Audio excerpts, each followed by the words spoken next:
अहनिस सहज सुभाए, दर्शन परसे गुरु कै। जन्म मरण दुख जाए, होवै सिफत खसम दी। नूर अरसों कुरसों चट्टीऐ, तुद डिठे सच्चे पातशाह। मल जन्म जन्म दी कट्टीऐ। वाहिगुरु साहिब जीओ। सलोक महला तीजा। बाबीहा अमृत वेलै बोलिया, तां दर सुनी पुकार। मेघै नो फुरमान होआ, वरसो कृपा धार। बाबीहा अमृत वेलै बोलिया, तां दर सुनी पुकार।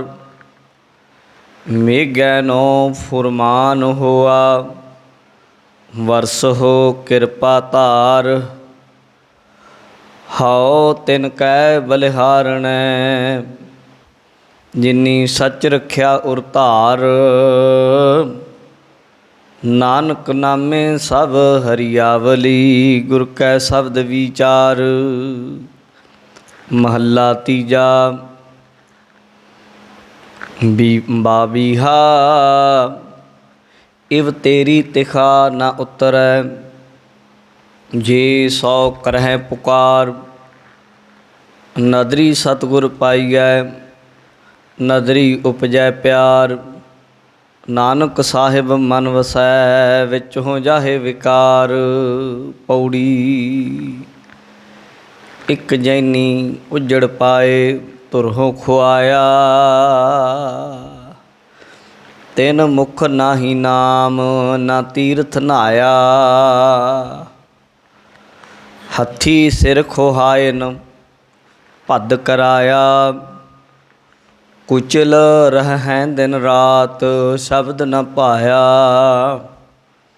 तिन जात न पत न कर्म, जन्म गवाया। मन जूठै वे जात, जूठा खाया।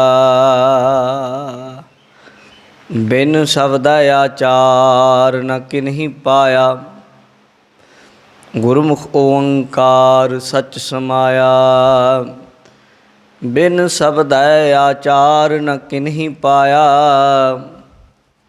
गुरमुख ओंकार सच समाया। वाहिगुरु जी का खालसा, वाहिगुरु जी की फतेह। बादशाह दरवेश बालिए दो जहान, अमृत के दाते मर्द गंबड़े पातशाह। ਧੰਨ ਧੰਨ ਸਾਹਿਬ ਸ਼੍ਰੀ ਗੁਰੂ ਗੋਬਿੰਦ ਸਿੰਘ ਜੀ ਮਹਾਰਾਜ ਜੀ ਦੇ ਮਹਾਨ ਪਾਵਨ ਪਵਿੱਤਰ ਸਥਾਨ ਤਖਤ ਸ਼੍ਰੀ ਕੇਸਗੜ੍ਹ ਸਾਹਿਬ ਜੀ ਵਿਖੇ ਆਪਣੀਆਂ ਹਾਜ਼ਰੀਆਂ ਲਵਾ ਰਹੇ ਗੁਰੂ ਸਵਾਰੇ ਖਾਲਸਾ ਜੀ। ਆਪ ਜੀ ਵਡਭਾਗੇ ਹੋਂ, ਤਨਤਾ ਦੇ ਯੋਗ ਹੋਂ, ਜੋ ਗੁਰੂ ਚਰਨਾਂ ਵਿੱਚ ਬੈਠ ਕੇ ਸਾਧ ਸੰਗਤ ਅਸਥਾਨ ਜਗਮਗ ਨੂਰ ਹੈ। ਸਤ ਸੰਗਤ ਦੀਆਂ ਅਨਮੋਲ ਘੜੀਆਂ ਦਾ ਲਾਭ ਉਠਾ ਰਹੇ ਹੋ। ਬੜੇ ਹੀ ਪਿਆਰ ਅਤੇ ਸਤਿਕਾਰ ਦੇ ਨਾਲ ਆਪ ਜੀ ਨੇ ਤਖਤ ਸ਼੍ਰੀ ਕੇਸਗੜ੍ਹ ਸਾਹਿਬ ਜੀ ਦੇ ਹਜ਼ੂਰੀ ਕੀਰਤਨੀਆਂ ਦੇ ਪਾਸੋਂ ਇਲਾਹੀ ਅੰਮ੍ਰਿਤਮਈ ਪਾਵਨ ਗੁਰਬਾਣੀ ਆਸਾ ਕੀ ਵਾਰ ਦਾ ਰਸ ਪਿੰਨਾ ਕੀਰਤਨ ਸਰਵਣ ਕੀਤਾ ਹੈ। ਇਸ ਵਕਤ ਸਾਹਿਬਾਂ ਦੀ ਇਲਾਹੀ ਅੰਮ੍ਰਿਤਮਈ ਪਾਵਨ ਗੁਰਬਾਣੀ ਦੀ ਸ਼ਬਦ ਵਿਚਾਰ ਜੋ ਲੜੀਵਾਰ ਗੁਰੂ ਗ੍ਰੰਥ ਸਾਹਿਬ ਜੀ ਦੀ ਕਥਾ ਦੇ ਰੂਪ ਵਿੱਚ ਅਸੀਂ ਹਰ ਰੋਜ਼ ਹੀ ਸਰਵਣ ਕਰਦੇ ਆ ਰਹੇ ਹਾਂ। ਸੁਣਨ ਦਾ ਸੁਭਾਗ ਸਾਨੂੰ ਮਿਲਿਆ ਹੈ। ਕਥਾ ਸਰਵਣ ਕਰਨ ਦੇ ਲਈ ਆਪ ਜੀ ਗੁਰੂ ਚਰਨਾਂ 'ਚ ਬੈਠੇ ਹੋ। ਅੱਜ ਦਾ ਪਾਵਨ ਸ਼ਬਦ ਗੁਰੂ ਗ੍ਰੰਥ ਸਾਹਿਬ ਜੀ ਦੇ 1285 ਅੰਗ ਦੇ ਉੱਤੇ ਸੁਭਾਇਮਾਨ ਹੈ। ਮਲਾਰ ਕੀ ਵਾਰ ਦੀ 16ਵੀਂ ਪੌੜੀ ਅਤੇ ਉਸ ਦੇ 2 ਸ਼ਲੋਕ ਅਸੀਂ ਵਿਚਾਰਨੇ ਹਨ, ਸਰਵਣ ਕੀਤੇ ਹਨ। ਆਓ ਜਾਣਦੇ ਹਾਂ ਗੁਰੂ ਪਾਤਸ਼ਾਹ ਜੀ ਇਸ ਪਾਵਨ ਸ਼ਬਦ ਵਿੱਚ ਸਾਨੂੰ ਕੀ ਉਪਦੇਸ਼ ਦਿੰਦੇ ਹਨ। ਸ਼ਲੋਕ ਮਹੱਲਾ ਤੀਜਾ। ਸ਼ਲੋਕ ਮਹੱਲਾ ਤੀਜਾ, ਇੱਥੋਂ ਪਤਾ ਲੱਗਦਾ ਹੈ ਕਿ ਇਹ ਤੀਜੇ ਪਾਤਸ਼ਾਹ ਸਤਿਗੁਰੂ ਸ਼੍ਰੀ ਗੁਰੂ ਅਮਰਦਾਸ ਜੀ ਮਹਾਰਾਜ ਜੀ ਦੀ ਪਾਵਨ ਰਸਨਾ ਤੋਂ ਉਚਾਰਨ ਹੋਈ ਬਾਣੀ ਹੈ। ਬਾਵੀਹਾ ਅੰਮ੍ਰਿਤ ਵੇਲੇ ਬੋਲਿਆ। ਇਸ ਵਾਰ ਦੇ ਵਿੱਚ ਪਿਛਲੇ ਜਿੰਨੇ ਵੀ ਸ਼ਬਦ ਆਏ, ਸ਼ਲੋਕ ਆਏ, ਸਾਰਿਆਂ ਦੇ ਵਿੱਚ ਲਗਭਗ ਬਬੀਹੇ ਦੀ ਹੀ ਗੱਲ ਹੋਈ ਹੈ, ਸਿਵਾਏ ਕਿਸੇ 1-2 ਪੌੜੀਆਂ ਨੂੰ ਛੱਡ ਕੇ। ਇਸ ਪੂਰੀ ਦੀ ਪੂਰੀ ਵਾਰ ਵਿੱਚ ਬਬੀਹੇ ਨੂੰ ਮੁਖਾਤਿਬ ਹੋ ਕੇ ਗੁਰੂ ਜੀ ਨੇ ਉਪਦੇਸ਼ ਦਿੱਤਾ। ਬਬੀਹਾ ਇੱਕ ਪੰਛੀ ਹੈ, ਉਹਦੀ ਉਦਾਹਰਨ ਦੇ ਕੇ ਜੀਵ ਨੂੰ ਉਹਦੀ ਥਾਂ ਰੱਖਿਆ ਕਿ ਜੀਵ ਵੀ ਬਬੀਹੇ ਦੀ ਤਰ੍ਹਾਂ ਹੀ ਹੈ। ਜਿਵੇਂ ਬਬੀਹਾ ਸਵੰਤੀ ਬੂੰਦ ਦਾ ਇੱਛੁਕ ਹੁੰਦਾ ਹੈ, ਤਾਲਿਬ ਹੁੰਦਾ ਹੈ, ਜ਼ਰੂਰਤਮੰਦ ਹੁੰਦਾ ਹੈ, ਇੱਦਾਂ ਹੀ ਜੀਵ ਵੀ ਨਾਮ ਰੂਪੀ ਅੰਮ੍ਰਿਤ ਬੂੰਦ ਦਾ ਜ਼ਰੂਰਤਮੰਦ ਹੈ। ਇਹਨੂੰ ਜ਼ਰੂਰੀ ਹੈ ਕਿ ਇਹਨੂੰ ਉਹ ਮਿਲੇ। ਪਰ ਉਹਦੇ ਲਈ ਹੁਣ ਗੁਰੂ ਜੀ ਪਾਤਸ਼ਾਹ ਜੀ ਕਹਿੰਦੇ ਨੇ ਉਹ ਅੰਮ੍ਰਿਤ ਬੂੰਦ, ਹਰ ਅੰਮ੍ਰਿਤ ਬੂੰਦ ਸੁਹਾਵਣੀ ਜਿਹੜੀ ਦੱਸੀ ਹੈ, ਉਹਦੇ ਲਈ ਜਿਵੇਂ ਬਬੀਹਾ ਸਵੇਰੇ ਸਵੇਰੇ ਅੰਮ੍ਰਿਤ ਵੇਲੇ ਬੋਲਦਾ, ਆਵਾਜ਼ਾਂ ਮਾਰਦਾ, ਅਤੇ ਫਿਰ ਜਦੋਂ ਅੰਮ੍ਰਿਤ ਵੇਲੇ ਬੋਲਦਾ ਅਤੇ ਉਹਦੀ ਪੁਕਾਰ ਦਰ 'ਤੇ ਪਹੁੰਚਦੀ ਹੈ। ਫਿਰ ਮੀਂਹ ਪੈਂਦਾ ਹੈ, ਮੀਂਹ ਪੈਣ ਦੇ ਨਾਲ ਜਦੋਂ ਕਿਤੇ ਝੜੀ ਲੱਗਦੀ ਹੈ, ਫਿਰ ਸਵੰਤੀ ਬੂੰਦ ਉਹਦੇ ਨਸੀਬ ਵਿੱਚ ਹੁੰਦੀ ਹੈ। ਸਵੰਤੀ ਬੂੰਦ ਭਾਈ ਕਾਨ੍ਹ ਸਿੰਘ ਨਾਭਾ ਹੋਣਾ ਬੜਾ ਇਹਦੇ ਬਾਰੇ ਸੋਹਣਾ ਲਿਖਿਆ ਮਹਾਨ ਕੋਸ਼ ਵਿੱਚ, ਅਗਰ ਪੜ੍ਹਾਂਗੇ। ਉਹ ਦੱਸਦੇ ਆ ਕਿ ਜਿਹੜੇ ਨਕਸ਼ਤਰ ਹਨ, ਸਮੇਂ ਦੀ ਚਾਲ ਹੈ ਜਿਹੜੀ, ਜਦੋਂ ਇਹ ਆਪਣੀ ਚਾਲ ਚੱਲਦਾ ਅਤੇ ਫਿਰ ਉਦੋਂ ਇੱਕ ਨਛੱਤਰ ਦਾ ਨਾਮ ਹੈ ਸਵੰਤੀ ਨਛੱਤਰ। ਉਹਦੇ ਵਿੱਚ ਚਲਦਿਆਂ ਚਲਦਿਆਂ ਜਿਸ ਵਕਤ ਉਸ ਸਮੇਂ ਉਹਦੇ ਲਈ ਵੀ ਕੋਈ ਚਾਨਣਾ ਪੱਖ ਇਤਿਆਦਿਕ ਮੰਨਦੇ ਆ ਜਿਹੜੇ ਵਿਦਵਾਨ ਲੋਕ ਹਨ। ਜ਼ਿਆਦਾਤਰ ਇਸ ਚੀਜ਼ ਨਾਲ ਸੰਬੰਧ ਜਿਹੜੇ ਜੋਤਸ਼ੀ ਲੋਕ ਹੈ, ਜੋਤਿਸ਼ ਵਿੱਦਿਆ ਵਾਲੇ, ਉਹਨਾਂ ਦਾ ਹੁੰਦਾ ਇਸ ਚੀਜ਼ ਨਾਲ। ਪਰ ਪਪੀਹੇ ਨੂੰ ਨਾ ਕਿਸੇ ਜੋਤਸ਼ੀ ਨਾਲ ਕੁਝ ਲੈਣਾ, ਪਪੀਹੇ ਨੂੰ ਨਾ ਕਿਸੇ ਧਰਮ ਨਾਲ ਕੋਈ ਲੈਣਾ ਦੇਣਾ ਵੀ ਇਹ ਕਿਹੜੇ ਧਰਮ ਦਾ ਬੰਦਾ ਹੈ, ਹਿੰਦੂ ਹੈ ਜਾਂ ਮੁਸਲਮਾਨ ਹੈ, ਇਸ ਮਤ ਨੂੰ ਮੰਨਦਾ ਵੀ ਹੈ ਕਿ ਨਹੀਂ। ਉਹਨੂੰ ਤਾਂ ਸਵੰਤੀ ਬੂੰਦ ਚਾਹੀਦੀ ਹੈ। ਉਹਨੂੰ ਜਦੋਂ ਮਰਜ਼ੀ ਪੁੱਛ ਲਓ ਤਾਂ ਸਵੰਤੀ ਬੂੰਦ ਹੀ ਮੰਗਦਾ। ਜਦੋਂ ਮਿਲ ਜਾਏਗੀ ਉਹਦੀ ਪਿਆਸ ਬੁੱਝ ਜਾਏਗੀ। ਉਹਨੂੰ ਕੋਈ ਪਤਾ ਨਹੀਂ ਵੀ ਇਹ ਕਿਹੜੇ ਮਤ ਅਨੁਸਾਰ ਇਹ ਗੱਲ ਠੀਕ ਬਹਿੰਦੀ ਵੀ ਹੈ ਕਿ ਨਹੀਂ ਬਹਿੰਦੀ। ਇਸੇ ਤਰ੍ਹਾਂ ਸਵੰਤੀ ਬੂੰਦ ਜਦੋਂ ਉਹਨੂੰ ਮਿਲਦੀ ਹੈ, ਮਤਲਬ ਇੱਕ ਐਸਾ ਮੀਂਹ ਤਾਂ ਰੋਜ਼ ਵਾਂਗੂ ਕਿਤੇ ਨਾ ਕਿਤੇ ਪੈਂਦਾ ਹੀ ਹੈ ਦੁਨੀਆ ਦੇ ਵਿੱਚ, ਪਰ ਹਰੇਕ ਬੂੰਦ ਪਪੀਹੇ ਦੀ ਪਿਆਸ ਨਹੀਂ ਬੁਝਾਉਂਦੀ। ਪਪੀਹੇ ਦੀ ਪਿਆਸ ਬੁਝਾਉਣ ਦੇ ਲਈ ਕੇਵਲ ਤੋਂ ਕੇਵਲ ਸਵੰਤੀ ਬੂੰਦ ਵਿੱਚ ਹੀ ਤਾਕਤ ਹੈ ਕਿ ਉਹਦੀ ਜਿਹੜੀ ਪਿਆਸ ਕਈ ਮਹੀਨਿਆਂ ਦੇ ਲਈ ਬੁੱਝ ਜਾਂਦੀ ਹੈ। ਉਹਦੇ ਲਈ ਪਪੀਹਾ ਫਿਰ ਸਿਰ ਤੋੜ ਮਿਹਨਤ ਕਰਦਾ। ਉਹ ਕੀ ਕਰਦਾ, ਉਹ ਪੁਕਾਰਦਾ, ਬਸ ਪ੍ਰਿਓ ਪ੍ਰਿਓ ਪ੍ਰਿਓ ਪ੍ਰਿਓ ਬੋਲਦਾ ਹੀ ਰਹਿੰਦਾ ਸਵੰਤੀ ਬੂੰਦ ਦੇ ਲਈ, ਤਾਂ ਉਹਦੀ ਆਵਾਜ਼ ਦਰ 'ਤੇ ਪਹੁੰਚਦੀ। ਇਸੇ ਤਰ੍ਹਾਂ ਗੁਰੂ ਪਾਤਸ਼ਾਹ ਜੀ ਕਹਿੰਦੇ ਨੇ, ਕਹਿੰਦੇ ਜੀਵ ਪਪੀਹਾ ਵੀ ਇੱਕ ਬੂੰਦ ਦਾ ਜ਼ਰੂਰਤਮੰਦ ਹੈ, ਇਹਨੂੰ ਲੋੜੀਂਦੀ ਹੈ, ਚਾਹੀਦੀ ਹੈ। ਉਹ ਕੀ ਹੈ, ਉਹ ਹੈ ਨਾਮ ਅੰਮ੍ਰਿਤ ਬੂੰਦ, ਜਿਹਦੇ ਨਾਲ ਇਹਦੀ ਤ੍ਰਿਪਤੀ ਹੋ ਜਾਏਗੀ। ਅਗਰ ਇਹਦੇ ਮਸਤਕ ਦੇ ਉੱਤੇ ਉਹ ਨਾਮ ਬੂੰਦ ਕਿਤੇ ਵੱਜ ਜਾਏ, ਪ੍ਰਗਟ ਹੋ ਜਾਏ, ਤਾਂ ਫਿਰ ਇਹਦੀ ਪਿਆਸ ਬੁੱਝ ਜਾਏ ਜਨਮ ਜਨਮਾਂਤਰਾਂ ਦੀ। ਜਿਹੜੀ ਇਹਨੂੰ ਤ੍ਰਿਸ਼ਨਾ ਦੀ ਪਿਆਸ ਲੱਗੀ ਪਈ, ਪਦਾਰਥਾਂ ਦੀ ਭੁੱਖ ਲੱਗੀ ਪਈ, ਭਟਕਣਾ ਲੱਗੀ ਪਈ, ਜਨਮਾਂ ਜਨਮਾਂ ਤੋਂ ਭਟਕਦਾ ਫਿਰਦਾ ਹੈ, ਉਹਦੇ ਲਈ ਉਹ ਮਿਟ ਸਕਦੀ ਹੈ। ਤੇ ਮਹਾਰਾਜ ਜੀ ਕਹਿੰਦੇ ਵੀ ਉਹ ਕਿਵੇਂ ਪ੍ਰਾਪਤ ਹੁੰਦੀ ਆ, ਉਹ ਉਲੇਖ ਮਹਾਰਾਜ ਜੀ ਇੱਥੇ ਦੱਸ ਰਹੇ। ਬਾਬੀਹਾ ਅੰਮ੍ਰਿਤ ਵੇਲੇ ਬੋਲਿਆ, ਬਬੀਹਾ ਅੰਮ੍ਰਿਤ ਵੇਲੇ, ਜੀਵ ਰੂਪੀ ਬਬੀਹਾ ਜਦੋਂ ਅੰਮ੍ਰਿਤ ਵੇਲੇ ਬੋਲਦਾ ਹੈ। ਅੰਮ੍ਰਿਤ ਵੇਲੇ ਦਾ ਸਾਰੀ ਮਤ ਮਤਾਂਤਰਾਂ ਵਿੱਚ ਇਹਦਾ ਲਾਭ ਦੱਸਿਆ। ਇਸਲਾਮਿਜ਼ਮ ਵਿੱਚ ਵੀ ਸਵੇਰੇ ਇੱਕ ਨਮਾਜ਼ ਹੈ ਜਿਹੜੀ ਪਹਿਲੇ ਸਵੇਰ ਨੂੰ ਪੜ੍ਹੀ ਜਾਂਦੀ ਹੈ। ਜੇ ਕੋਈ ਲੇਟ ਉੱਠਦਾ ਹੋਵੇ ਉਹ ਪੜ੍ਹ ਹੀ ਨਹੀਂ ਸਕਦਾ। 5 ਨਮਾਜ਼ਾਂ ਨੇ, ਫਜਰ ਦੀ, ਅਸਰ ਦੀ, ਮਗਰਬ ਦੀ, ਜੌਹਰ ਦੀ, ਇਸ਼ਾ ਦੀ। ਪਹਿਲੀ ਜਿਹੜੀ ਨਮਾਜ਼ ਹੈ ਉਹ ਪਹਿਲੇ ਸੂਰਜ ਚੜ੍ਹਨ ਤੋਂ ਪਹਿਲਾਂ ਹੀ ਪੜ੍ਹੀ ਜਾਂਦੀ ਹੈ। ਹਿੰਦੂ ਮਤ ਦੇ ਅੰਦਰ ਵੀ ਜਿਹੜੇ ਸਿਆਣੇ ਵਿਦਵਾਨ ਪੰਡਿਤ ਲੋਕ ਹਨ ਜਾਂ ਜਿਹੜੇ ਧਰਮੀ ਲੋਕ ਹਨ ਉਹ ਵੀ ਸਵੇਰੇ ਸਾਜਰੇ ਉੱਠਦੇ ਹਨ। ਪਰ ਗੁਰਮਤ ਵਿੱਚ ਤੇ ਮਹਾਰਾਜ ਜੀ ਨੇ ਬਹੁਤ ਤਰੀਕੇ ਨਾਲ ਦੱਸਿਆ। ਝਾਲਾਗੇ ਉੱਠ ਨਾਮ ਜਪ ਨਿਸਵਾਸੁਰ ਆਰਾਧ। ਝਲਾਗਾ ਕੀ ਹੁੰਦਾ ਹੈ? ਜਦੋਂ ਹਨੇਰਾ ਜਿਹਾ ਹੋਵੇ, ਦਿਨ ਚੜ੍ਹਨ ਤੋਂ ਪਹਿਲਾਂ, ਜਿਹਨੂੰ ਜਦੋਂ ਐਨ ਸਪਸ਼ਟ ਦਿਖਦਾ ਨਹੀਂ,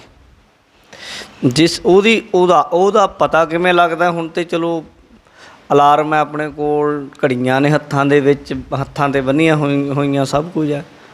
ਜਿਹੜੇ ਸਾਧੂ ਲੋਕ ਉਹਨਾਂ ਕੋਲ ਇੰਨੇ ਸਾਧਨ ਵੀ ਨਹੀਂ ਹੁੰਦੇ ਸਨ। ਉਹਦੇ ਲਈ ਕੀ ਸੀ? ਉਹਦੇ ਲਈ ਅੰਮ੍ਰਿਤ ਵੇਲੇ ਇੱਕ ਚਿੜੀ ਜੀ ਬੋਲਦੀ ਹੁੰਦੀ, ਛੋਟੀ ਜੀ। ਉਹ ਚਿੜੀ ਜਦੋਂ ਬੋਲਦੀ ਉਹ 2:30-3 ਵਜੇ ਦਾ ਟਾਈਮ ਹੁੰਦਾ। ਅਤੇ ਉਹ ਵੇਲਾ ਜਿਹੜਾ ਮਹਾਰਾਜ ਨੇ ਉਹ ਬਾਣੀ 'ਚ ਲਿਖਿਆ, ਚਿੜੀ ਚੁਹਕੀ ਪਹੁ ਫੁੱਟੀ ਵਗਣ ਬਹੁਤ ਤਰੰਗ। ਉਹ ਅੰਮ੍ਰਿਤ ਵੇਲੇ ਜਦੋਂ ਪਹੁ ਫੁੱਟਣ ਤੋਂ ਥੋੜ੍ਹਾ ਜਿਹਾ ਸਮਾਂ ਪਹਿਲਾਂ, ਪਹੁ ਫੁਟਾਲੇ ਦਾ ਸਮਾਂ ਇਹਨੂੰ ਆਪਾਂ ਕਹਿ ਲੈਂਦੇ। ਅੰਮ੍ਰਿਤ ਵੇਲਾ ਹੁੰਦਾ ਹੈ ਰਾਤ ਦਾ ਪਿਛਲਾ ਹਿੱਸਾ। ਰਾਤ ਨੂੰ 4 ਹਿੱਸਿਆਂ 'ਚ ਵੰਡ ਲਿਆ ਜਾਂਦਾ ਹੈ। ਰਾਤ ਦਾ ਪਹਿਲਾ ਪਹਿਰ ਸੂਰਜ ਛਿਪਦਿਆਂ ਸ਼ੁਰੂ ਹੋ ਜਾਂਦਾ ਸੰਧਿਆ ਵੇਲੇ। ਜਦੋਂ ਅਸੀਂ ਸੌਂਦੇ ਹਾਂ ਲਗਭਗ ਉਦੋਂ ਇੱਕ ਪਹਿਰ ਲੰਘਿਆ ਹੁੰਦਾ ਰਾਤ ਦਾ। ਸਾਡੀ ਆਦਤ ਥੋੜ੍ਹੀ ਜਿਹੀ ਗਲਤ ਪਈ ਹੁੰਦੀ ਹੈ। ਕਈ ਬੰਦੇ, ਡਾਕਟਰ ਭਾਈ ਵੀਰ ਸਿੰਘ ਹੋਣਾ ਦੇ ਇੱਕ ਸਵਾਲ ਜਵਾਬਾਂ ਦੇ ਵਿੱਚ ਇੱਕ ਗੱਲ ਆਉਂਦੀ। ਉਹਨਾਂ ਨੂੰ ਕਿਸੇ ਨੇ ਸਵਾਲ ਕੀਤਾ ਸੀ, ਤੁਸੀਂ ਕਿ ਜੀ ਅਸੀਂ ਅੰਮ੍ਰਿਤ ਵੇਲੇ ਉੱਠ ਨਹੀਂ ਸਕਦੇ, ਅੰਮ੍ਰਿਤ ਵੇਲੇ ਉੱਠਣ ਬਾਰੇ ਸਾਨੂੰ ਕੋਈ ਦੱਸੋ। ਉਹਨਾਂ ਨੇ ਆਖਿਆ ਅੰਮ੍ਰਿਤ ਵੇਲੇ ਉੱਠਣ ਬਾਰੇ ਫਿਰ ਦੱਸਾਂਗੇ, ਪਹਿਲਾਂ ਤੁਸੀਂ ਆਪਣਾ ਰਾਤੀ ਸੌਣ ਵੇਲੇ ਦਾ ਸਾਨੂੰ ਸਾਰਾ ਦੱਸੋ।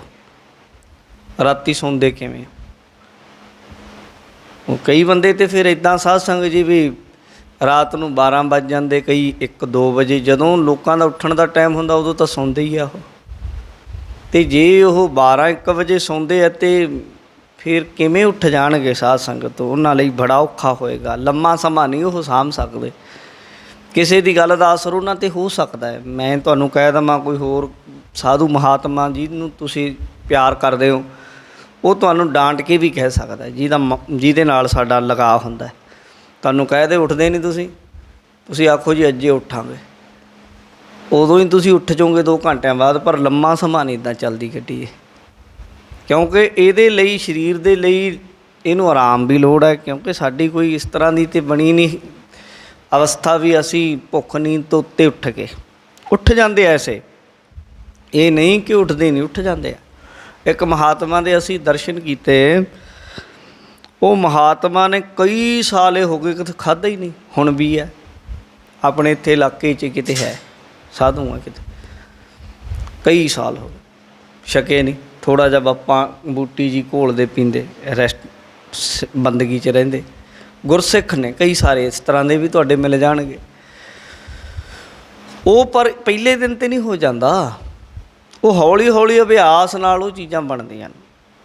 ਗੁਰੂ ਸਾਹਿਬ ਨੇ ਤਾਂ ਸਾਨੂੰ ਅੰਨ ਛੱਡਣ ਦੀ ਵੈਸੇ ਉਪਦੇਸ਼ ਵੀ ਨਹੀਂ ਦਿੱਤਾ ਵੀ ਤੁਸੀਂ ਅੱਜ ਅੰਨ ਛੱਡ ਲਓ, ਨੀਂਦ ਛੱਡ ਲਓ। ਸੌਣਾ ਲੋੜ ਅਨੁਸਾਰ ਖਾਣਾ, ਲੋੜ ਅਨੁਸਾਰ ਸਰੀਰ ਦੀ ਕਿਰਿਆ ਜਿਹੜੀ ਕਰਨੀ, ਇਹ ਲਾਜ਼ਮੀ ਹੈ। ਲੰਮਾ ਸਮੇਂ ਲਈ ਇਹ ਫੇਰ ਹੁੰਦੀ ਹੈ। ਅਤੇ ਜੇ ਭਾਈ ਵੀਰ ਸਿੰਘ ਨੇ ਪੁੱਛਿਆ ਰਾਤ ਨੂੰ ਸੌਣ ਦਾ ਦੱਸੋ ਤੁਹਾਡਾ ਕੀ ਹੈ? ਉਹਨਾਂ ਨੇ ਆਖਿਆ ਜੀ, ਕਹਿੰਦੇ ਜੀ ਸੌਣ ਦਾ ਤਾਂ ਕੋਈ ਵੇਲਾ ਹੀ ਨਹੀਂ, ਵਕਤ ਹੀ ਨਹੀਂ। ਕਹਿੰਦੇ ਜੇ ਸੌਣ ਦਾ ਵੇਲਾ ਨਹੀਂ ਫਿਰ ਉੱਠਣ ਦਾ ਵੀ ਨਹੀਂ ਬਣ ਸਕਦਾ। ਸੌਣ ਦਾ ਇਹ ਕਰੋ ਵੀ ਜਾ ਪਹਿਲਾ ਪਹਿਰ ਤੇ ਤੁਹਾਡਾ ਸ਼ੁਰੂ ਹੋ ਜਾਂਦਾ ਸੰਧਿਆ ਸ਼ਾਮ ਦੇ ਟਾਈਮ ਜਦੋਂ ਹੋ ਗਈ ਸੂਰਜ ਛਿਪਿਆ ਪਹਿਲਾ ਪਹਿਰ ਸ਼ੁਰੂ ਹੋ ਗਿਆ ਤੁਹਾਡਾ। ਪੁਰਾਣੇ ਪਿੰਡਾਂ ਦੇ ਵਿੱਚ ਪਹਿਲੇ ਟਾਈਮ ਨਾਲੇ ਰੋਟੀ ਖਾ ਲਿਆ ਕਰਦੇ, ਪ੍ਰਸ਼ਾਦਾ ਛਕ ਲਿਆ ਕਰਦੇ। ਵਿਗਿਆਨ ਨੇ ਜਿੱਥੇ ਸਾਨੂੰ ਬਹੁਤ ਕੁਝ ਦਿੱਤਾ ਉੱਥੇ ਖੋਹ ਬਹੁਤ ਕੁਝ ਲਿਆ ਸਾਡਾ। ਉਹਦੇ ਪਿੱਛੇ ਇੱਕ ਕਾਰਨ ਇਹ ਹੁੰਦਾ ਸੀ, ਪਹਿਲਾਂ ਬਿਜਲੀਆਂ ਨਹੀਂ ਸੀ ਹੁੰਦੀਆਂ, ਆਹ ਲਾਈਟਾਂ ਨਹੀਂ ਸੀ, ਫਾਨੂਸ ਨਹੀਂ ਸੀ, ਆਹ ਘਰਾਂ ਦੇ ਵਿੱਚ ਇੱਦਾਂ ਦੇ ਲਾਟੂ ਨਹੀਂ ਸੀ ਵੀ ਅੱਧੀ ਰਾਤ ਜਗਾ ਦਿਓ ਅਤੇ ਦਿਨ ਚਾੜ੍ਹ ਦਿੰਦਾ ਸੂਰਜ ਦਾ ਪਤਾ ਹੀ ਨਹੀਂ ਲੱਗਦਾ ਹੈ ਵੀ ਹੈ ਕਿ ਨਹੀਂ ਹੈ, ਰਾਤ ਬਾਹਰ ਹੈ ਕਿ ਨਹੀਂ, ਕੋਈ ਲੈਣਾ ਦੇਣਾ ਨਹੀਂ, ਘਰੇ ਹੀ ਸੂਰਜ ਲੱਗਿਆ। ਪਹਿਲੇ ਟਾਈਮਾਂ 'ਚ ਲਾਈਟਾਂ ਨਾ ਹੋਣ ਕਰਕੇ ਦੀਵੇ ਦੀ ਲੋਅ ਤੋਂ ਕੰਮ ਲੈਣਾ ਪੈਂਦਾ ਸੀ। ਇਸ ਲਈ ਬਜ਼ੁਰਗ ਹੁੰਦੇ ਸਨ, ਜਿਹੜਾ ਉਹਨਾਂ ਦਾ ਖਾਣ ਪੀਣ ਦਾ ਸੀ, ਉਹ ਕਹਿੰਦੇ ਸੀ ਪਹਿਲਾਂ ਹੀ ਛਕ ਲਓ ਦਿਨ ਹਨੇਰਾ ਹੋਣ ਤੋਂ ਪਹਿਲਾਂ ਪਹਿਲਾਂ ਟਾਈਮ ਨਾਲ। ਮੁੜ ਕੇ ਨਹੀਂ ਪਤਾ ਲੱਗਦਾ ਕੋਈ ਕੀੜਾ ਹੈ, ਕੋਈ ਭਮੱਕੜ ਹੈ, ਕੋਈ ਦੀਵੇ ਦੀ ਲੋਅ ਦੇ ਆਲੇ ਦੁਆਲੇ, ਰੌਸ਼ਨੀ ਦੇ ਆਲੇ ਦੁਆਲੇ ਫਿਰ ਉਹ ਭਮੱਕੜ ਵੀ ਆ ਜਾਂਦੇ ਆ, ਪਤੰਗੇ ਵੀ ਆ ਜਾਂਦੇ ਆ। ਇਸ ਲਈ ਉਹ ਭੋਜਨ ਪਹਿਲਾਂ ਛਕਦੇ ਸੀ। ਪਹਿਲਾਂ ਛਕਿਆ, ਸੌਣ ਤੋਂ 2-2.5 ਘੰਟੇ ਪਹਿਲਾਂ ਲਗਭਗ ਭੋਜਨ ਛਕੋ। ਜਿਹਨੇ ਸਿਮਰਨ ਕਰਨਾ ਹੈ, ਜਿਹਨੇ ਅੰਮ੍ਰਿਤ ਵੇਲੇ ਉੱਠਣਾ ਹੈ, 2-2.5 ਘੰਟੇ ਜਦੋਂ ਨੂੰ ਤੁਸੀਂ ਜਣੀ ਇਉਂ ਲਾਓ ਵੀ ਅੱਜ ਦੇ ਟਾਈਮ ਜਿਵੇਂ ਤੁਸੀਂ ਸੌਂਦੇ ਹੋ, ਬਹੁਤ ਚੰਗੀ ਗੱਲ ਹੈ ਜੇ ਤੁਸੀਂ 10 ਵਜੇ ਸੌਂ ਜਾਓ। ਇਹ ਮੈਂ ਤੁਹਾਡੇ ਢੰਗ ਨਾਲ ਆਖਿਆ, ਨਹੀਂ ਨਾਮ ਜਪਣ ਵਾਲੇ ਜਿਨ੍ਹਾਂ ਨੂੰ ਮੈਂ ਜਾਣਦਾ ਗੁਰਮੁਖਾਂ ਨੂੰ, ਅਤੇ 8 ਵਜੇ ਤੋਂ ਬਾਅਦ ਨਹੀਂ ਕਿਸੇ ਨਾਲ ਗੱਲਬਾਤ, ਹੁਣ ਲੇਟ ਜਾਣਾ। ਕਈ ਕਹਿੰਦੇ ਜੀ ਨੀਂਦ ਨਹੀਂ ਆਉਂਦੀ, ਲੇਟ ਜੋ ਬਸ। ਸਾਡੀ ਪੰਜਾਬੀ ਦੀ ਕਹਾਵਤ ਹੈ, ਬਹਿ ਗਿਆ ਅਤੇ ਲੇਟ ਗਿਆ, ਲੇਟ ਗਿਆ ਅਤੇ ਸੌਂ ਗਿਆ। ਇਹ ਮੰਨਦੇ ਆ ਜਦੋਂ ਬੰਦਾ ਬਹਿ ਗਿਆ ਕੰਮ ਕਰਦਾ ਕਰਦਾ, ਸਮਝੋ ਉਹਨੂੰ, ਉਹ ਆਖੂਗਾ ਲੇਟ ਜਾ। ਜਦੋਂ ਲੇਟ ਗਿਆ ਫਿਰ ਆਖੂਗਾ ਸੌਂ ਜੂ। ਨੀਂਦ ਆ ਜੇ ਤਾਂ ਬਹੁਤ ਚੰਗੀ ਗੱਲ ਹੈ, ਨਾ ਆਵੇ ਲੇਟੇ ਰਹੋ, ਉੱਠੋ ਨਾ, ਕੁਛ ਨਾ ਕਰੋ, ਬਸ ਲੇਟੇ ਰਹੋ। ਨਹੀਂ ਆਉਂਦੀ ਨਾ ਆਉਣ ਦਿਓ, ਜਿਹੜਾ ਨੀਂਦ ਦਾ ਟਾਈਮ ਹੈ ਉਹਨਾਂ ਚਿਰ ਲੇਟੇ ਹੀ ਰਹੋ। ਸਿਮਰਨ ਕਰ ਲਓ ਲੇਟੇ ਲੇਟੇ, ਬਸ ਆਹੀ ਹੋ ਸਕਦਾ। ਜਦੋਂ ਨੀਂਦ ਆ ਗਈ ਅੰਮ੍ਰਿਤ ਵੇਲੇ ਫਿਰ ਉੱਠਣ ਦੇ ਟਾਈਮ ਉੱਠ ਜਾਓ। 1 ਦਿਨ 2 ਦਿਨ 4 ਦਿਨ ਜਦੋਂ ਇਹਨੂੰ ਰੋਜ਼ ਕਰੋਗੇ ਨਾ ਅਤੇ ਆਦਤ ਬਣ ਜਾਂਦੀ ਹੈ, ਸਰੀਰ ਦੀ ਪੱਕ ਜਾਂਦੀ ਹੈ। ਸਰੀਰ ਸਾਡੀਆਂ ਆਦਤਾਂ ਦਾ ਬਣਿਆ ਹੋਇਆ। ਅਗਰ ਇਹਦੇ ਬਹੁਤ ਪਿੱਛੇ ਜਾਵਾਂਗੇ, ਬਹੁਤ ਹੀ ਜ਼ਿਆਦਾ ਪਿੱਛੇ ਚੱਲ ਜਾਂਗੇ, ਤਾਂ ਇਉਂ ਵਿਗਿਆਨ ਸਾਇੰਸ 'ਤੇ ਗੱਲ ਕਹਿੰਦੀ ਮੰਨਦੀ ਹੈ ਕਿ ਜਦੋਂ ਸਰੀਰ ਨੂੰ, ਜਾਂ ਪੂਰੀ ਮਨੁੱਖ ਜਾਤੀ ਜਿਹੜੇ ਸੈੱਲ ਨੇ ਸਾਡੇ, ਇਹਨਾਂ ਨੇ ਲੋੜ ਅਨੁਸਾਰ ਆਪਣੇ ਆਪ ਨੂੰ ਇਜਾਦ ਕੀਤਾ। ਸਾਇੰਸ 'ਤੇ ਇਹ ਗੱਲ ਕਹਿੰਦੀ ਹੈ, ਉਹਨੇ ਆਪਣੇ ਅਨੁਸਾਰ ਚੀਜ਼ਾਂ ਡਿਵੈਲਪ ਕਰ ਲਈਆਂ। ਜਿਹੜੀ ਚੀਜ਼ ਦੀ ਲੋੜ ਸੀ ਅੱਖਾਂ ਦੀ ਅੱਖਾਂ ਕਰ ਲਈਆਂ, ਸੁਣਨ ਦੀ ਲੋੜ ਸੀ ਕੰਨ ਹੋ ਗਏ, ਉਹ ਇਉਂ ਮੰਨਦੇ ਆ ਇਸ ਤਰੀਕੇ ਨਾਲ। ਔਰ ਇਹ ਵੀ ਕਹਿੰਦੇ ਜਿਹੜੀ ਚੀਜ਼ ਦੀ ਲੋੜ ਨਹੀਂ ਸੀ ਉਹ ਚੀਜ਼ ਇਸ ਤਰੀਕੇ ਨਾਲ ਇਹਨੇ ਆਪਣੇ ਆਪ ਉਹ ਛੱਡਤੀ, ਹੌਲੀ ਹੌਲੀ ਹੌਲੀ ਹੌਲੀ ਹੌਲੀ ਹੌਲੀ ਉਹ ਚੀਜ਼ਾਂ ਇੱਦਾਂ। ਇਹ ਸਾਡੇ ਸਰੀਰ 'ਚ ਪ੍ਰਾਕ੍ਰਿਤਿਕ ਤੌਰ 'ਤੇ ਇਹ ਵਾਹਿਗੁਰੂ ਨੇ ਖਾਸੀਅਤ ਪਾਈ ਹੋਈ ਹੈ ਕਿ ਇਹ ਜਿੱਦਾਂ ਦੀ ਇਹਨੂੰ ਆਦਤ ਤੁਸੀਂ ਪਾਣੀ ਚਾਹੋ ਉੱਦਾਂ ਦੀ ਇਹਦੀ ਬਣ ਜਾਂਦੀ ਹੈ, ਹੌਲੀ ਹੌਲੀ ਬਣਦੀ ਹੈ, ਇੱਕਦਮ ਤਾਂ ਨਹੀਂ ਲੱਗਦੀ। ਆਦਤਾਂ ਸੁਧਰ ਵੀ ਜਾਂਦੀਆਂ, ਆਦਤਾਂ ਵਿਗੜ ਵੀ ਜਾਂਦੀਆਂ। ਇਸ ਲਈ ਪਹਿਲਾਂ ਰਾਤ ਨੂੰ ਸਮੇਂ ਸਿਰ ਸੌਵੋ, ਫਿਰ ਅੰਮ੍ਰਿਤ ਵੇਲੇ ਉੱਠਿਆ ਜਾਂਦਾ। ਅਤੇ ਜਦੋਂ ਸੌਣਾ ਹੀ ਰਾਤ ਨੂੰ 2 ਵਜੇ ਹੈ, 1:30 ਵਜੇ ਹੈ, ਅਤੇ ਜੇ ਉਹ ਬੰਦਾ ਫਿਰ ਆਖੇ ਵੀ ਸਵੇਰੇ ਅੰਮ੍ਰਿਤ ਵੇਲੇ ਉੱਠੂ, ਉਹਦੇ ਲਈ ਔਖਾ ਹੈ। ਫਿਰ ਫਿਰ ਉਹੋ ਜਿਹੇ ਬੰਦਿਆਂ ਨੂੰ ਲੱਭੂਗਾ ਜਿਹੜੇ ਬੰਦੇ ਇਹ ਆਖਣ ਵੀ ਭਾਈ 8 ਵਜੇ ਵੀ ਅੰਮ੍ਰਿਤ ਵੇਲਾ ਹੀ ਹੈ, ਫਿਰ ਉਹਨਾਂ ਨੂੰ ਪ੍ਰਮੋਟ ਕਰੂ। ਹੁਣ ਤੁਸੀਂ ਕਿਉਂ ਜਦੋਂ ਦੇਖੋਗੇ ਕਿਤੇ ਸੋਸ਼ਲ ਮੀਡੀਆ 'ਤੇ ਦੁਨੀਆ 'ਤੇ ਉਹਨਾਂ ਲੋਕਾਂ ਦਾ ਹੀ ਜ਼ਿਆਦਾ ਪ੍ਰਚਾਰ ਹੈ, ਉਹ ਭਾਈ, ਉਹ ਬਾਬੇ, ਉਹ ਸੰਤ, ਉਹ ਮਹਾਤਮਾ ਲੋਕਾਂ ਨੂੰ ਉਹੀ ਸੰਤ ਲੱਗਦੇ ਆ ਜਿਹੜੇ ਲੋਕਾਂ ਨੂੰ ਇਹੀ ਕਹਿੰਦੇ ਆ ਕੋਈ ਨਾ 8 ਵਜੇ ਉੱਠ ਜਾ ਕਰ, 8 ਉਹ ਵੀ ਤਾਂ ਅੰਮ੍ਰਿਤ ਵੇਲਾ ਹੀ ਹੈ, ਕੋਈ ਨਾ 12 ਵਜੇ ਕਿਹੜਾ ਕੋਈ ਗੱਲ ਹੈ। ਫਿਰ ਉਹ ਕਹਿੰਦੇ ਇਹ ਗੱਲ ਠੀਕ ਕਰਦਾ, ਉਹ ਤਾਂ ਆਪੇ ਠੀਕ ਲੱਗਣਾ ਕਿਉਂਕਿ ਤੇਰੇ ਅਨੁਸਾਰ ਗੱਲ ਹੈ। ਪਰ ਇੱਕ ਗੱਲ ਯਾਦ ਰੱਖੀ, ਠੀਕ ਹੈ ਤੇਰੇ ਅਨੁਸਾਰ ਹੀ ਹੋ ਸਕਦੀ ਹੈ, ਉਹ ਭਾਈ ਅਨੁਸਾਰ ਹੀ 8 ਵਜੇ ਅੰਮ੍ਰਿਤ ਵੇਲਾ, ਅਸੀਂ ਉਹਦੇ ਵਿਰੋਧੀ ਵੀ ਨਹੀਂ, ਪਰ ਗੁਰੂ ਨਾਨਕ ਦੇ ਅਨੁਸਾਰ ਹੀ ਨਹੀਂ ਹੈ। ਬਸ ਗੱਲ ਆ ਹੈ, ਤੂੰ ਗੁਰੂ ਨਾਨਕ ਦਾ ਸਿੱਖ ਹੈ ਜਾਂ ਆਪਣੇ ਆਪ ਦਾ ਸਿੱਖ ਹੈ ਜਾਂ ਕਿਸੇ ਬਾਬੇ ਦਾ ਸੰਤ ਮਹਾਤਮਾ ਦਾ ਸਿੱਖ ਹੈ, ਤੂੰ ਗੁਰੂ ਨਾਨਕ ਦਾ ਸਿੱਖ ਹੈ। ਗੁਰੂ ਨਾਨਕ ਦੇਵ ਜੀ ਤਾਂ ਫਿਰ ਅੰਮ੍ਰਿਤ ਵੇਲੇ ਦੀ ਗੱਲ ਕਰਦੇ ਆ। ਉਹ ਤਾਂ ਕਹਿੰਦੇ ਆ ਕਿ ਜਿਸ ਵੇਲੇ ਅੰਮ੍ਰਿਤ ਵੇਲਾ ਹੁੰਦਾ, ਅੰਮ੍ਰਿਤ ਵੇਲਾ ਸੱਚ ਨਾਉ ਵਡਿਆਈ ਵਿਚਾਰ। ਬਾਣੀ ਤੇ ਕਹਿੰਦੀ ਹੈ ਫਰੀਦਾ ਪਿਛਲ ਰਾਤ ਨਾ ਜਾਗਿਓ ਜੀਮ ਦੜੋ ਮੋਏ ਹੋਏ।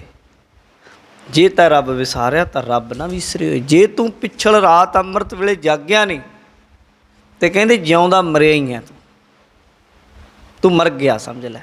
ਆਤਮਿਕ ਤੌਰ 'ਤੇ ਤੇਰੀ ਮੌਤ ਹੈ ਜੇ ਤੇਰੇ ਅੰਦਰ ਅੰਮ੍ਰਿਤ ਵੇਲੇ ਦੀ।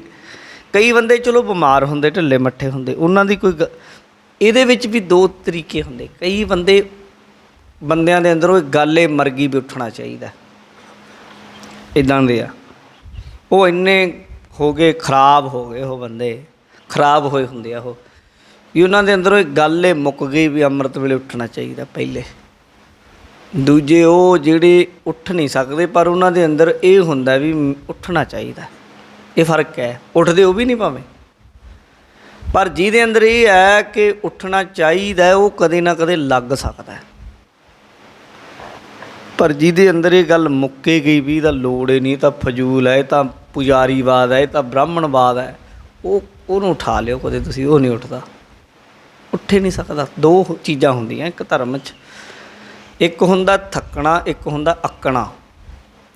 ਜਿਹੜਾ ਬੰਦਾ ਥੱਕ ਗਿਆ ਉਹ ਬੰਦਾ ਕਦੇ ਨਾ ਕਦੇ ਫਿਰ ਜਦੋਂ ਉਹਦੀ ਥਕਾਵਟ ਜੀ ਉਤਰੀ ਫਿਰ ਲੱਗ ਸਕਦਾ। ਅਤੇ ਇੱਕ ਹੁੰਦਾ ਅੱਕਣਾ, ਜਿਹੜਾ ਅੱਕ ਗਿਆ ਉਹ ਨਹੀਂ ਲੱਗਦਾ।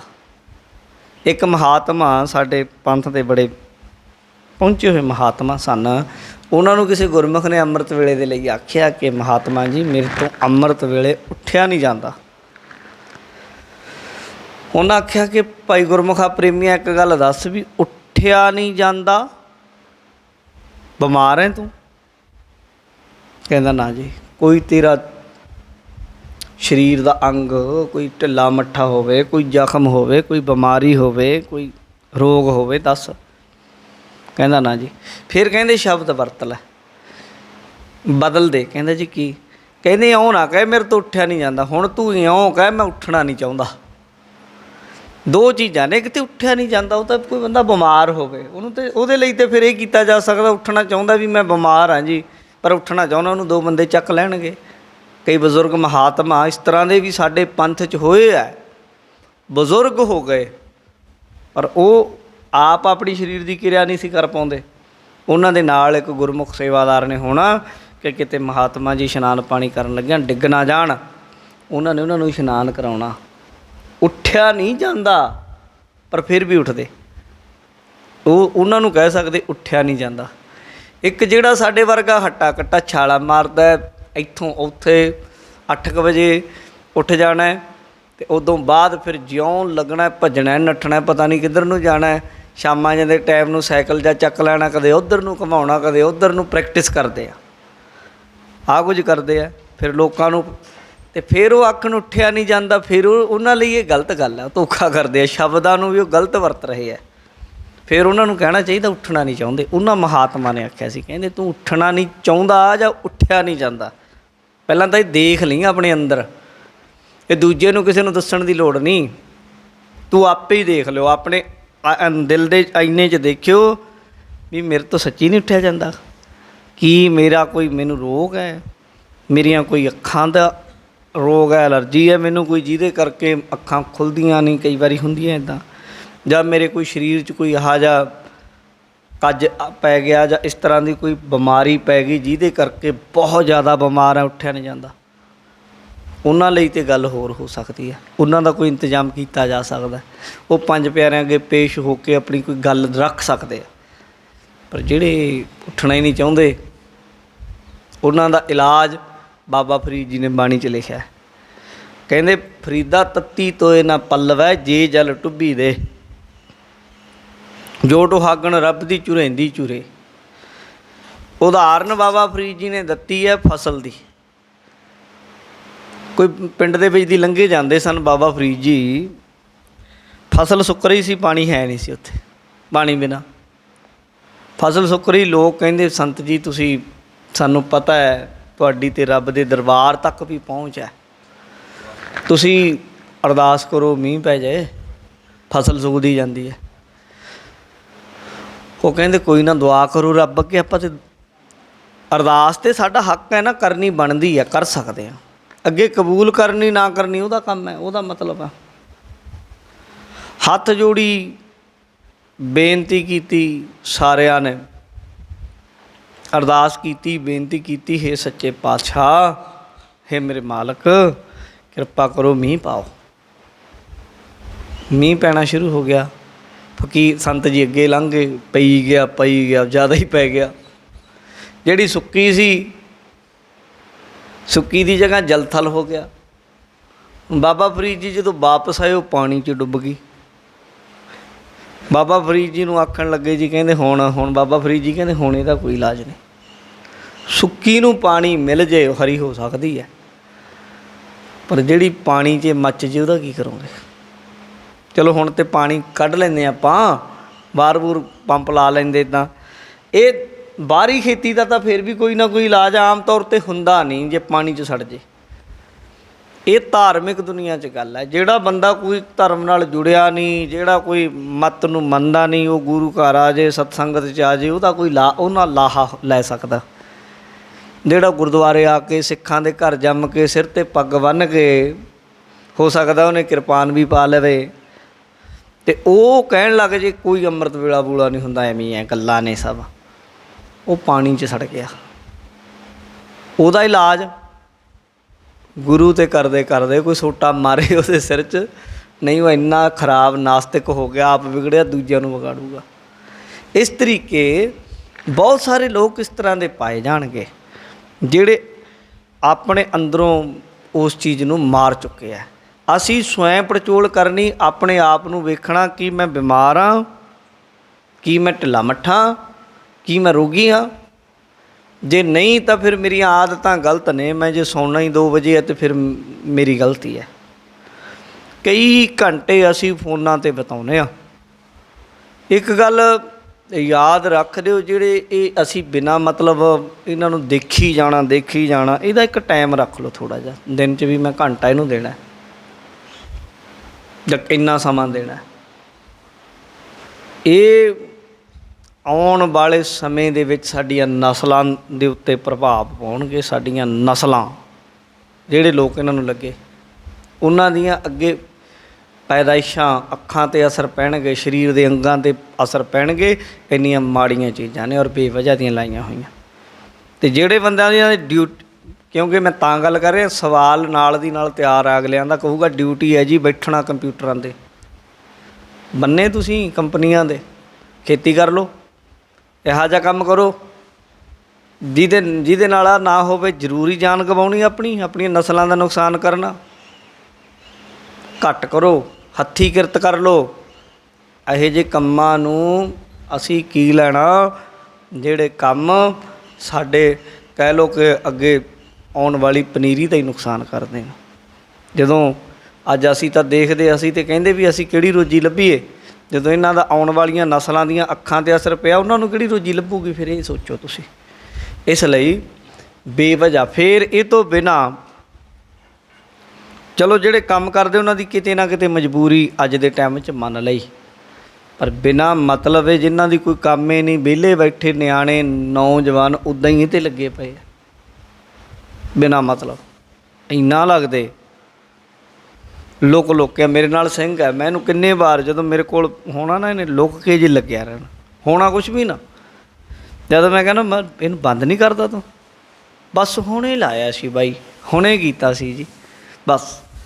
ਇਹ ਤਾਂ ਅੱਜ ਕੱਲ੍ਹ ਤਾਂ ਫੋਨ ਵੀ ਦੱਸਦੇ ਆ ਵੀ ਇੰਨੇ ਘੰਟੇ ਦੇਖਿਆ, ਕਿੱਧਰ ਭੱਜੋਗੇ ਤੁਸੀਂ, ਸਭ ਕੁਝ ਪਤਾ ਲੱਗਦਾ। ਇਹ ਇੰਨੀ ਮਾੜੀ ਆਦਤ ਹੈ। ਇਸ ਲਈ ਭਾਈ ਇਹਨੇ ਤੁਹਾਡਾ ਸਾਰਾ ਨਿਤਨੇਮ, ਤੁਹਾਡਾ ਅੰਮ੍ਰਿਤ ਵੇਲਾ, ਤੁਹਾਡਾ ਜਪ ਤਪ ਇਹ 'ਚ ਵੜ ਗਿਆ, ਤੁਹਾਡੇ ਫੋਨ 'ਚ ਸਭ ਕੁਝ ਇਹਨੇ ਖਾ ਲਿਆ। ਇਹ ਅਸਰ ਪਾਊਗਾ, ਇੰਨਾ ਅਸਰ ਪਾਉਂਦਾ ਦਿਮਾਗ 'ਤੇ, ਜਦੋਂ 2 ਘੰਟੇ ਰਾਤ ਨੂੰ ਇਹ 'ਤੇ ਲਾਏ ਤੁਸੀਂ, ਫਿਰ ਹਨੇਰਾ ਕਰਕੇ ਲੱਗਦੇ ਆ, ਫਿਰ ਸੁਣਦਾ ਨਹੀਂ, ਆਲੇ ਦੁਆਲੇ ਕੰਨਾਂ 'ਚ ਟੂਟੀਆਂ ਲਾ ਲਈਆਂ, ਅਤੇ ਇਹਦੇ ਉੱਤੇ ਲਾ ਲਏ। ਸਵੇਰ ਵੇਲੇ ਤੁਹਾਡਾ ਉੱਠਣਾ ਮੁਸ਼ਕਿਲ ਹੈ, ਸਾਰੀ ਐਨਰਜੀ ਤੁਹਾਡੀ ਚੂਸ ਗਿਆ ਹੈ। ਇਸ ਲਈ ਸਾਵਧਾਨ ਹੋਵੋ, ਇਹਨਾਂ ਚੀਜ਼ਾਂ ਤੋਂ ਬਚੋ। ਆਪਣਾ ਰਾਤ ਨੂੰ ਸੌਣ ਦਾ ਟਾਈਮ ਬਣਾ ਲਓ, 10 ਵਜੇ ਸੌਂ ਜਾਓ, ਅਤੇ ਯਤਨ ਕਰੋ। ਇੱਕ ਗੁਰਮੁਖ ਪਿਆਰੇ, ਬਹੁਤ ਪੰਥ ਦੇ ਪਿਆਰ ਵਾਲੇ ਗੁਰਮੁਖ ਵਿਦਵਾਨ ਹੈ, ਕਥਾਕਾਰ ਹੈ, ਉਹਨਾਂ ਦੀ ਗੱਲ ਮੈਨੂੰ ਬੜੀ ਵਧੀਆ ਲੱਗੀ। ਉਹਨਾਂ ਨੇ ਸੌਣ ਦਾ ਸਿਸਟਮ ਬਣਾਇਆ ਹੋਇਆ ਵੀ 5 ਘੰਟੇ ਸੌਣ ਤੋਂ 5 ਘੰਟੇ, ਜੇ 10 ਵਜੇ ਸੌਂ ਗਏ ਤਾਂ 5 ਘੰਟੇ ਸੌਣਾ, 12 2 3 ਵਜੇ ਉੱਠ ਜਾਓ, ਜੇ 11 ਵਜੇ ਸੌਂ ਗਏ ਤਾਂ 4 ਵਜੇ ਉੱਠ ਜਾ, ਉਦੋਂ ਅੱਗੇ ਨਹੀਂ ਲੈ ਕੇ ਜਾਣਾ ਵੀ ਅੱਛਾ ਜੀ ਇਹ ਗੱਲ ਹੈ ਫਿਰ ਮੈਂ ਤਾਂ 2 ਵਜੇ ਸੌਂਦਾ ਜੀ 7 ਵਜੇ ਉੱਠਿਆ ਕਰੂੰ, ਇੱਦਾਂ ਨਹੀਂ ਕਰਨਾ ਕੰਮ। ਸੌਣ ਦਾ ਟਾਈਮ ਠੀਕ ਕਰੋ ਆਪਣਾ। ਜਿਹਨੇ ਸੌਣ ਦਾ ਠੀਕ ਕਰ ਲਿਆ ਉਹਦਾ ਅੰਮ੍ਰਿਤ ਵੇਲਾ ਆਪੇ ਹੀ ਸਾਂਭਿਆ ਜਾਏਗਾ। ਜਿਹਨੇ ਸੌਣ ਦਾ ਨਹੀਂ ਠੀਕ ਕੀਤਾ ਉਹ ਭਾਈ ਅੰਮ੍ਰਿਤ ਵੇਲੇ ਉੱਠ ਨਹੀਂ ਸਕਦਾ, ਉੱਠੂਗਾ ਵੀ 2-4 ਦਿਨ 10 ਦਿਨ ਲਾ ਵੀ ਲਊਗਾ, ਬਿਮਾਰ ਹੋ ਕੇ ਬਹਿ ਜਾਊਗਾ। ਇਸ ਲਈ ਜ਼ਰੂਰੀ ਹੈ ਕਿ ਆਪਣੇ ਸਰੀਰ ਦਾ ਵੀ ਧਿਆਨ ਰੱਖੋ, ਖੁਰਾਕ ਵੀ ਇਹਨੂੰ ਲੋੜੀਂਦੀ ਚਾਹੀਦੀ ਹੈ ਉਹ ਦਿਓ, ਇਹਦੀ ਜਿੰਨੀ ਕੁ ਇਹ ਥਕਾਵਟ ਹੈ ਉਹਦੇ ਲਈ ਸੌਣ ਦਾ ਵੀ ਧਿਆਨ ਰੱਖੋ, ਟਾਈਮ ਨਾਲ ਸੌਵੋ ਅਤੇ ਫਿਰ ਇਸ ਤਰੀਕੇ ਨਾਲ ਸੌਵੋ ਵੀ ਅੰਮ੍ਰਿਤ ਵੇਲੇ ਆਪਣੇ ਆਪ ਇਹ ਥਕਾਵਟ ਇਹਦੀ ਉਤਰੀ ਹੋਵੇ, 5-6 ਘੰਟੇ ਨੀਂਦ ਪੂਰੀ ਹੋਈ ਹੋਵੇ, ਅਤੇ ਫਿਰ ਅੰਮ੍ਰਿਤ ਵੇਲੇ ਉੱਠ ਕੇ ਜਦੋਂ ਬਾਣੀ ਪੜ੍ਹੋਗੇ ਉਹ ਗੱਲ ਗੁਰੂ ਜੀ ਕਹਿੰਦੇ ਬਾਬੀਹਾ ਅੰਮ੍ਰਿਤ ਵੇਲੇ ਬੋਲਿਆ। ਜਦੋਂ ਜੀਵ ਬਬੀਹਾ ਅੰਮ੍ਰਿਤ ਵੇਲੇ ਅਰਦਾਸ ਕਰਦਾ ਹੈ, ਬੋਲਦਾ ਹੈ, ਬਾਣੀ ਪੜ੍ਹਦਾ ਹੈ, ਵਾਹਿਗੁਰੂ ਵਾਹਿਗੁਰੂ ਕਰਦਾ ਹੈ, ਤਾਂ ਦਰ ਸੁਣੀ ਪੁਕਾਰ। ਬੋਲਣਾ ਕੀ ਹੈ ਬਾਬਾ, ਬੋਲਣਾ ਕਿਆ ਕਹੀ ਹੈ, ਜੈਸੇ ਰਾਮ ਨਾਮ ਰਵ ਰਹੀ ਹੈ। ਜਾਂ ਉੱਠ ਕੇ ਅਖਬਾਰ ਥੋੜ੍ਹਾ ਪੜ੍ਹਨੇ ਆ, ਗਾਲਾਂ ਥੋੜ੍ਹਾ ਕੱਢਣੀਆਂ, ਨਿੰਦਿਆ ਥੋੜ੍ਹੀ ਕਰਨੀ ਨਾ। ਬੋਲਣਾ ਕੀ ਹੈ ਬਾਣੀ ਦੇ ਬੋਲ, ਤੁਰਕੀ ਬਾਣੀ ਦੇ ਬੋਲ। ਇਲਾਹੀ ਬਾਣੀ ਤੋਂ ਵੱਧ ਕੇ ਹੋਰ ਕਿਹੜੇ ਸ਼ਬਦ ਨੇ ਸਾਡੇ ਕੋਲ, ਕਿਹੜੀ ਐਸੀ ਸਾਡੀ ਗਿਆਨ ਦੀ ਗੁਥਲੀ ਸਾਡੇ ਕੋਲ ਹੈ ਜਿਹੜੀ ਅਸੀਂ ਸਵੇਰੇ ਉੱਠ ਕੇ ਲੋਕਾਂ ਨੂੰ ਦੇਣ ਲੱਗ ਜਾਣੀ। ਬਾਣੀ ਤੋਂ ਵੱਧ ਕੇ ਤਾਂ ਕੁਛ ਨਹੀਂ ਹੈ। ਜਿਹੜਾ ਬੰਦਾ ਉੱਠ ਕੇ ਅੰਮ੍ਰਿਤ ਵੇਲੇ ਬਾਣੀ ਪੜ੍ਹ ਲਏ, ਵਾਹਿਗੁਰੂ ਵਾਹਿਗੁਰੂ ਕਰ ਲਏ, ਉਦੋਂ ਵੱਧ ਕੇ ਤਾਂ ਕੋਈ ਚੀਜ਼ ਹੀ ਨਹੀਂ ਹੋ ਸਕਦੀ ਸਾਡੇ ਕੋਲ। ਤਾਂ ਕੀ ਦੁਨੀਆ 'ਚ ਕੋਈ ਹੈ ਨਹੀਂ ਗੁਰਬਾਣੀ ਤੋਂ ਉੱਤੇ ਕੋਈ ਚੀਜ਼, ਕਿਉਂਕਿ ਬਾਣੀ ਕਹਿੰਦੀ ਹੈ ਰਤਨਾ ਰਤਨ ਪਦਾਰਥ ਬਹੁ ਸਾਗਰ ਭਰਿਆ ਰਾਮ। ਬਾਣੀ ਗੁਰਬਾਣੀ ਲਾਗੇ 3 ਹੱਥ ਚੜ੍ਹਿਆ ਰਾਮ। ਗੁਰਬਾਣੀ ਤੋਂ ਵੱਧ ਕੇ, ਗੁਰੂ ਸਾਹਿਬ ਦੀ ਅੰਮ੍ਰਿਤ ਬਾਣੀ ਤੋਂ ਵੱਧ ਕੇ ਕੋਈ ਗਿਆਨ, ਕੋਈ ਧਿਆਨ, ਕੋਈ ਅਕਲ ਕੁਛ ਨਹੀਂ ਹੈ। ਅੰਮ੍ਰਿਤ ਵੇਲੇ ਉੱਠ ਕੇ ਸਤਿਗੁਰੂ ਦੀ ਬਾਣੀ ਜਪਜੀ ਸਾਹਿਬ, ਜਾਪ ਸਾਹਿਬ, ਸਵਈਏ, ਚੌਪਈ ਸਾਹਿਬ, ਆਨੰਦ ਸਾਹਿਬ ਪੜ੍ਹੋ, ਆਸਾ ਕੀ ਵਾਰ, ਸੁਖਮਨੀ ਸਾਹਿਬ ਪੜ੍ਹ ਲਓ, ਸ਼ਬਦ ਜਾਪ, ਵਾਹਿਗੁਰੂ ਗੁਰਮੰਤਰ ਜੋ 5 ਪਿਆਰੇ ਦਿੰਦੇ। ਅੰਮ੍ਰਿਤ ਛਕਦੇ ਜਦੋਂ 5 ਪਿਆਰੇ ਗੁਰਮੰਤਰ ਦਿੰਦੇ, ਆਪਾਂ ਨੂੰ ਤਾਂ ਦਿੱਤਾ ਸੀ 5 ਪਿਆਰਿਆਂ ਨੇ, ਜਦੋਂ ਛਕਿਆ ਸੀ ਅੰਮ੍ਰਿਤ 5 ਪਿਆਰਿਆਂ ਨੇ ਅੰਮ੍ਰਿਤ। ਕੇਸਗੜ੍ਹ ਸਾਹਿਬ ਕਈ ਵਾਰ 5 ਪਿਆਰਿਆਂ 'ਚ ਸ਼ਾਮਲ ਹੋਈਦਾ, ਉਦੋਂ ਵੀ ਦੇਖੀਦਾ ਕਿ ਅੰਮ੍ਰਿਤ ਛਕਾਉਣ ਲੱਗੇ ਵਾਹਿਗੁਰੂ ਵਾਹਿਗੁਰੂ ਕਰੀਦਾ। ਇਹ ਜਿਹੜੇ ਅੱਜ ਕੱਲ੍ਹ ਵਾਹਿਗੁਰੂ ਦੇ ਨਾਮ ਦੇ ਖਿਲਾਫ ਹੋਏ ਫਿਰਦੇ, ਇਹ ਪਤਾ ਨਹੀਂ ਇਹਨਾਂ ਨੂੰ 5 ਪਿਆਰਿਆਂ ਨੇ ਗੁਰਮੰਤਰ ਦਿੱਤਾ ਹੈ ਕਿ ਨਹੀਂ ਦਿੱਤਾ, ਪਤਾ ਨਹੀਂ ਕਿੱਥੋਂ ਅੰਮ੍ਰਿਤ ਛਕਦੇ ਆ ਇਹ। ਪਰ ਰਹਿਤ ਮਰਿਆਦਾ ਜਿੱਤੇ ਲਿਖਿਆ ਹੋਇਆ ਸਿੱਖ ਦੀ ਰਹਿਣੀ ਪਹਿਲਾਂ ਹੀ ਲਿਖਿਆ ਹੋਇਆ ਕਿ ਸਿੱਖ ਵਾਹਿਗੁਰੂ ਵਾਹਿਗੁਰੂ ਵਾਹਿਗੁਰੂ ਵਾਹਿਗੁਰੂ ਸਿਮਰਨ ਕਰੇ, ਅਭਿਆਸੀ ਹੋਣਾ ਚਾਹੀਦਾ। ਅੰਮ੍ਰਿਤ ਵੇਲੇ ਉੱਠ ਕੇ ਸਿਮਰਨ ਕਰੇ ਤਾਂ ਦਰ ਸੁਣੀ ਪੁਕਾਰ। ਮਹਾਰਾਜ ਕਹਿੰਦੇ ਤਾਂ ਰੱਬ ਦੀ ਦਰਗਾਹ 'ਚ ਪੁਕਾਰ ਪਹੁੰਚਦੀ ਹੈ, ਸੁਣਦਾ। ਮੇਘੈ ਨੋ ਫੁਰਮਾਨ ਹੋਆ, ਮੇਘ ਨੂੰ ਫੁਰਮਾਨ ਹੁੰਦਾ, ਫਿਰ ਹੁਕਮ ਹੁੰਦਾ। ਜਿੱਦਾਂ ਬਬੀਹਾ ਅੰਮ੍ਰਿਤ ਵੇਲੇ ਪ੍ਰਯੋਗ ਕਰਦਾ ਹੈ ਤਾਂ ਉਹਦੀ ਪੁਕਾਰ ਉਹਦੇ ਦਰ 'ਤੇ ਪਹੁੰਚਦੀ ਹੈ, ਅਤੇ ਫਿਰ ਮੇਘ ਨੂੰ ਬੱਦਲ ਨੂੰ ਹੁਕਮ ਹੁੰਦਾ ਹੈ ਵਰਸੋ ਕਿਰਪਾ ਧਾਰ, ਕਿਰਪਾ ਕਰ ਵਰਸ ਜਾ, ਇਹਦੀ ਪਿਆਸ ਬੁਝ ਜਾਏ। ਇਸੇ ਤਰੀਕੇ ਜਦੋਂ ਗੁਰਸਿੱਖ ਅੰਮ੍ਰਿਤ ਵੇਲੇ ਜੋਦੜੀਆਂ ਕਰਦਾ ਹੈ, ਬੇਨਤੀਆਂ ਕਰਦਾ ਹੈ ਪਾਤਸ਼ਾਹ ਦੇ ਅੱਗੇ, ਅਤੇ ਫਿਰ ਗੁਰੂ ਰੂਪ ਬੱਦਲ ਪਰਮਾਤਮਾ ਵੱਲੋਂ, ਪਰਮਾਤਮਾ ਦਾ ਦੂਜਾ ਸਗੁਣ ਰੂਪ ਹੈ ਇਹ, ਉਹ ਸਰਗੁਣ ਰੂਪ ਧਾਰ ਕੇ ਫਿਰ ਕਿਰਪਾ ਧਾਰਦਾ ਹੈ ਔਰ ਜੀਵਾਂ ਦੇ ਉੱਤੇ ਵਰਸਣਾ ਕੀ ਗੁਰਬਾਣੀ ਰੂਪੀ ਵਰਖਾ ਕਰਦਾ ਹੈ, ਔਰ ਕੀਤੀ ਹੋਈ ਹੈ ਸਾਡੇ ਉੱਤੇ। ਹਉ ਤਿਨ ਕੈ ਬਲਿਹਾਰਣੈ, ਜਿਨੀ ਸੱਚ ਰੱਖਿਆ ਔਰ ਧਾਰ। ਸਤਿਗੁਰੂ ਗੁਰੂ ਅਮਰਦਾਸ ਜੀ ਕਹਿੰਦੇ ਹਉ ਤਿਨ ਕੈ ਬਲਿਹਾਰਣੈ, ਮੈਂ ਉਹਨਾਂ ਦੇ ਬਲਿਹਾਰੇ ਜਾਂਦਾ ਹਾਂ ਭਾਈ। ਕਿਹਨਾਂ ਦੇ ਜੀ? ਜਿਨੀ ਸੱਚ ਰੱਖਿਆ ਔਰ ਧਾਰ, ਜਿਨ੍ਹਾਂ ਗੁਰਮੁਖਾਂ ਨੇ ਸੱਚ सच की सच्चा नाम ही सच है। कोई गल कोई विचारधारा सच वक्ती तौर पर हो सकती है, पर किते ना किते किसी ना किसी वक्त ते वो गल का दूजा पहलू आ सकता, उसकी सच्चाई नूं झुठलाया जा सकता, चैलेंज किया जा सकता उस सच नूं किसी होर मत मतांतर के अनुसार। पर एक सच ऐसा है जिहड़ा आद सच है, जुगाद सच है भी सच है, जिन्होंने महाराज ने नानक होसी भी सच आख्या। वो की है? वो है जाप वाहिगुरू का सिमरन, वो सच ही है। ਉਹਨੂੰ ਵਕਤੀ ਤੌਰ 'ਤੇ ਵੀ ਸਮਾਂ ਪਾ ਕੇ ਵੀ ਤਿੰਨੇ ਕਾਲਾਂ 'ਚ ਕਦੇ ਝੁਠਲਾਇਆ ਨਹੀਂ ਜਾ ਸਕਦਾ। ਉਹ ਨਾਮ ਸੱਚਾ ਜਿਹਨੂੰ ਮਹਾਰਾਜ ਨੇ ਸਤਿਨਾਮ ਆਖਿਆ, ਮਹਾਰਾਜ ਕਹਿੰਦੇ ਉਹ ਨਾਮ ਜਿਹਨੇ ਹਿਰਦੇ 'ਚ ਧਾਰਨ ਕਰ ਲਿਆ, ਮੈਂ ਉਹਨਾਂ ਤੋਂ ਬਲਿਹਾਰੇ ਜਾਂਦਾ ਭਾਈ, ਬਲਿਹਾਰੇ ਆ। ਹਉ ਤਿਨ ਕੈ ਬਲਿਹਾਰਣ, ਮੈਂ ਉਹਨਾਂ ਤੋਂ ਬਲਿਹਾਰੇ ਜਾਂਦਾ ਹਾਂ। ਕੱਲਾ ਕੋਈ ਆਖੇ ਮੂੰਹ ਤੋਂ ਜਵਾਨੀ ਬੋਲਣਾ ਸੱਚ ਹੈ, ਕੋਈ ਇਹ ਸੱਚ ਕੋਈ ਬਹਿਨੇ ਨਹੀਂ ਰਖਾਉਂਦਾ। ਵਿਦਵਾਨਾਂ ਦੀ ਜਿਹੜੇ ਵਿਦਵਾਨ ਲੋਕ ਹੈ ਉਹਨਾਂ ਦੀ ਸਭਾ ਦੇ ਵਿੱਚ ਬੋਲਣ ਦੇ ਪ੍ਰਮਾਣ ਨੂੰ ਇਕੱਲੇ ਨੂੰ ਨਹੀਂ ਮੰਨਿਆ ਜਾਂਦਾ ਕਿ ਕੋਈ ਆਖੇ ਜੀ ਕਲਾਮੀ ਗੱਲ, ਉਹਦੇ ਲਈ ਕੋਈ ਨਾ ਕੋਈ ਸਬੂਤ ਪੇਸ਼ ਕਰਨਾ ਪੈਂਦਾ, ਫਿਰ ਸੱਚ ਸਿੱਧ ਹੁੰਦਾ। ਸੱਚ ਨੂੰ ਵੀ ਸਿੱਧ ਹੋਣ ਲਈ ਕਸਵੱਟੀ 'ਤੇ ਲੱਗਣਾ ਪੈਂਦਾ। ਅਦਾਲਤਾਂ ਵਿੱਚ ਵੀ ਜਿੰਨਾ ਮਰਜ਼ੀ ਤੁਸੀਂ ਕਹੀ ਜਾਓ ਸੱਚ ਬੋਲਦੇ, ਉਹਦੇ ਲਈ ਵੀ ਸਬੂਤ ਪੇਸ਼ ਕਰਨੇ ਪੈਂਦੇ, ਸੱਚ ਨੂੰ ਵੀ ਸਿੱਧ ਕਰਨਾ ਪੈਂਦਾ। ਪਰ ਇੱਕ ਸੱਚ ਐਸਾ ਹੈ ਜਿਹੜਾ ਸਿੱਧੇ ਹੈ, ਅਤੇ ਜੇ ਸੱਚ ਨੂੰ ਤੁਸੀਂ ਸਿੱਧ ਨਾ ਕਰ ਸਕੇ, ਸੱਚ ਵੀ ਝੂਠੇ ਹੋ ਜਾਂਦਾ ਕਈ ਵਾਰੀ। ਆਮ ਤੌਰ 'ਤੇ ਅਦਾਲਤਾਂ 'ਚ ਝੂਠ ਜਿੱਤਦਾ, ਕਿਉਂ?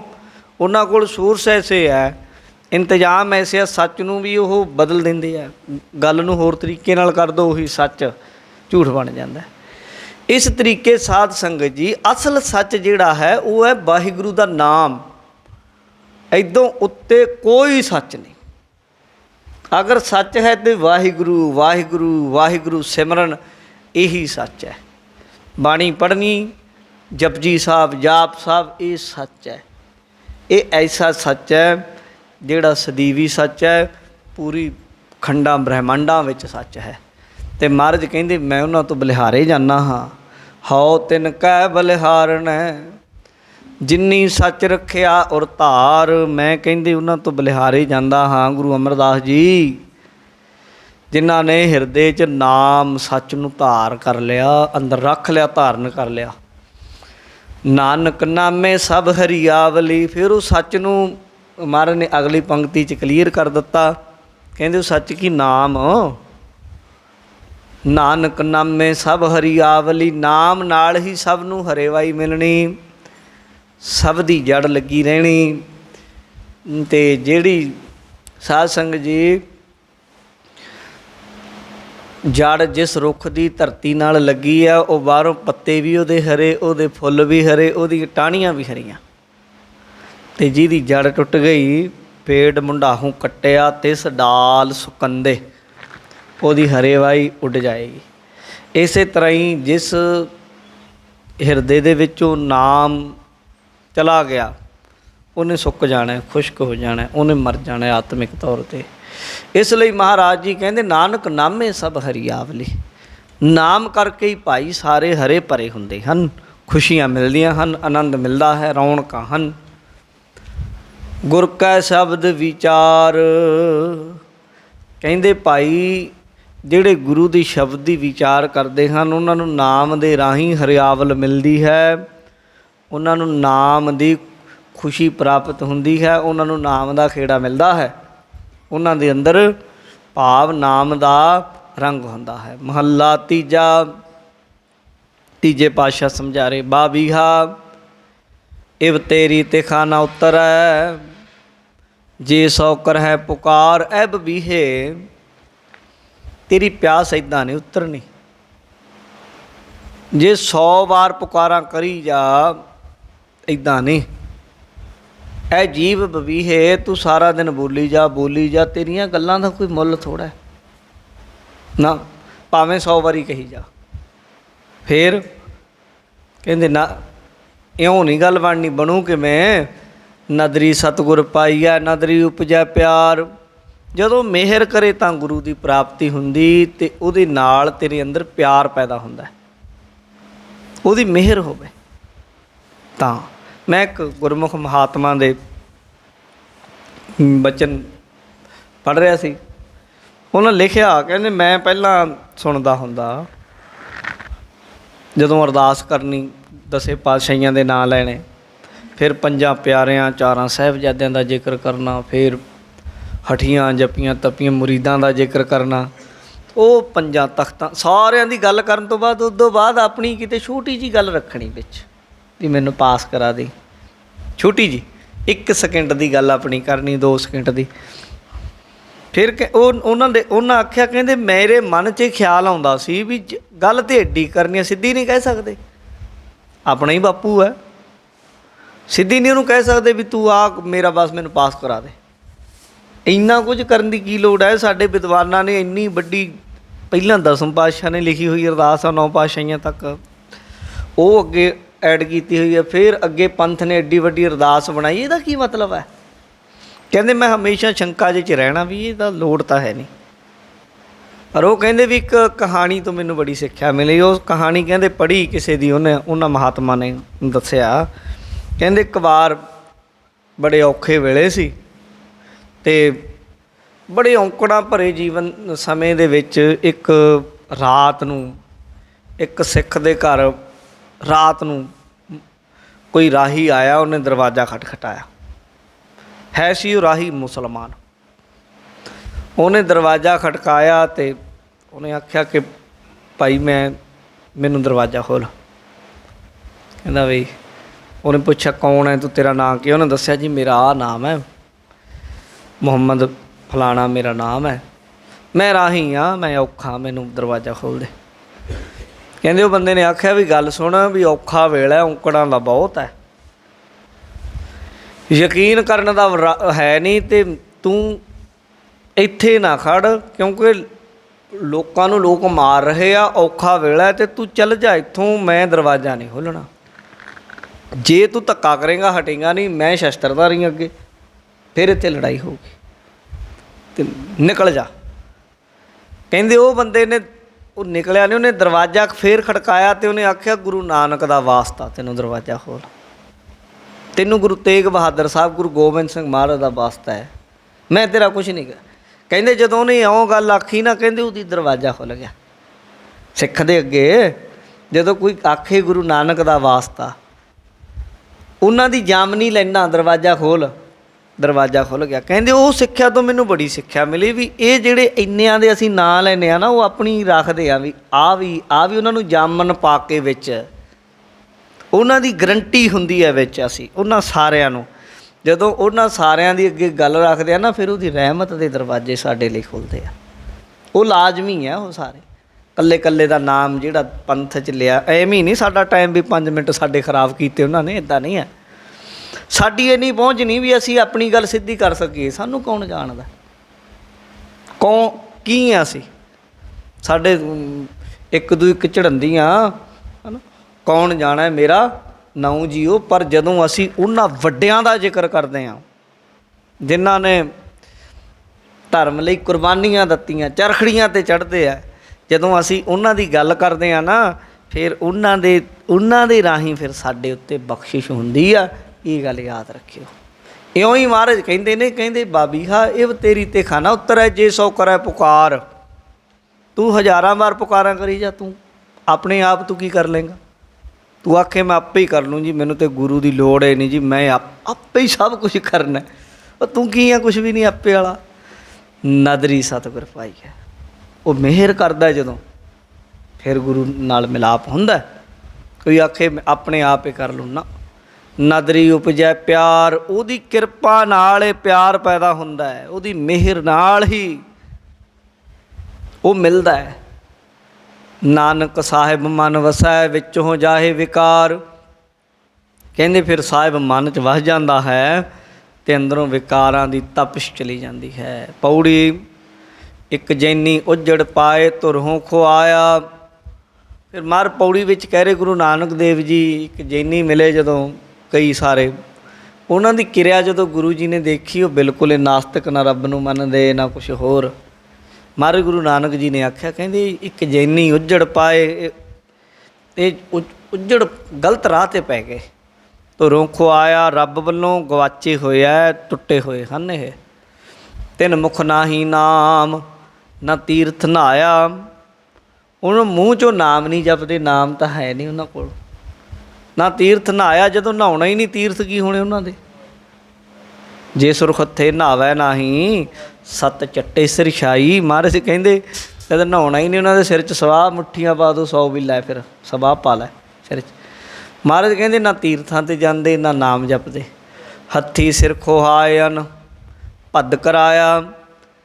ਕਹਿੰਦੇ ਭੱਦ ਸਿਰ ਨੂੰ, ਸਿਰ ਦੇ ਵਾਲ ਮਤਲਬ ਉਹ ਗੰਜਾ ਕਰਾਉਂਦੇ, ਪਰ ਕਿਵੇਂ? ਹੱਥੀ ਸਿਰ ਖੋਹਾਇਨ, ਹੱਥਾਂ 'ਚੋਂ ਪੱਟ ਪੱਟ ਕੇ, ਮੁੰਡਨ ਨਹੀਂ ਐਂ ਪੁੱਟਦੇ ਆ ਜੈਨੀ ਇੱਕ ਦੂਜੇ ਦੇ ਸਿਰ 'ਚੋਂ ਐਂ ਵਾਲ।